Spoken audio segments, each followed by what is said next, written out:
Huge news from the Canadian Constitution Foundation and Artisan Ales on the Alberta beer tax front. The agreement on internal trade was signed by all of the provinces in 1994, and now the CCF reports that an expert panel ruled that the NDP's grant program is discriminatory and doesn't comply with Alberta's free trade obligations under that AIT. So that's amazing news. I've been telling you about this story and how the NDP's unconstitutional beer tax has been dogging businesses like importers, restaurants, and liquor stores, and how the added costs are being passed on to consumers, so to you. Toss in the fact that it limits consumer choice and it's just a bad thing all around. Actually, all taxes are bad, but that's a story for another day. So how this shakes out is that the NDP introduced a new set of markups on beer producers and importers, not once, but twice. And this tax saddled all importers and producers with a cost of up to $1.15 per litre extra overnight, except Alberta breweries began to receive government grants to cover the increase.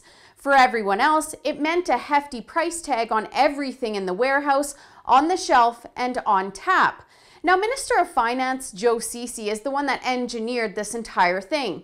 In an article in the Calgary Sun, he talks about how much he cares about Alberta brewers, how he stands firmly behind them, and how we don't need to look further than Alberta for amazing craft beer. But remember that time Ceci laughed his head off when Rachel Notley called us all xenophobes?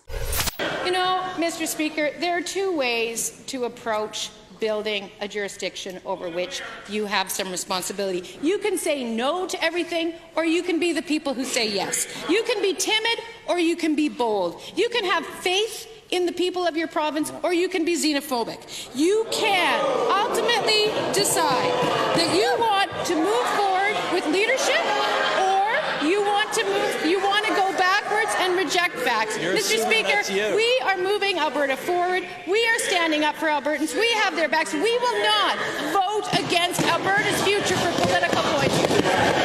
Yeah, isn't that a dead giveaway that he doesn't like Albertans very much? And isn't it weird that he thinks we should all just drink Alberta beer? Like it's okay to limit choice by imposing trade barriers on products?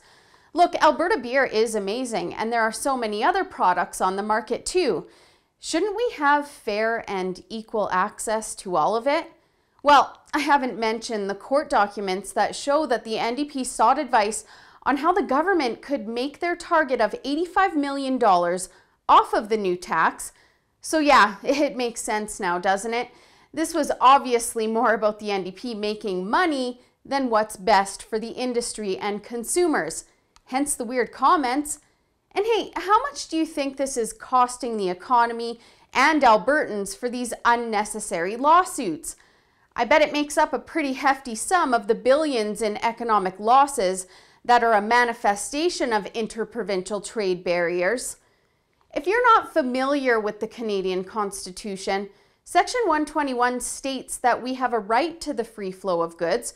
Actually, it was a benefit of coming together as a country. So this tax is illegal, but this incompetent NDP government pushed it through anyways. The outcome, a bunch of expensive lawsuits from out-of-province breweries and even a response from the Saskatchewan government who changed their beer tax system in retaliation. It's a complete mess.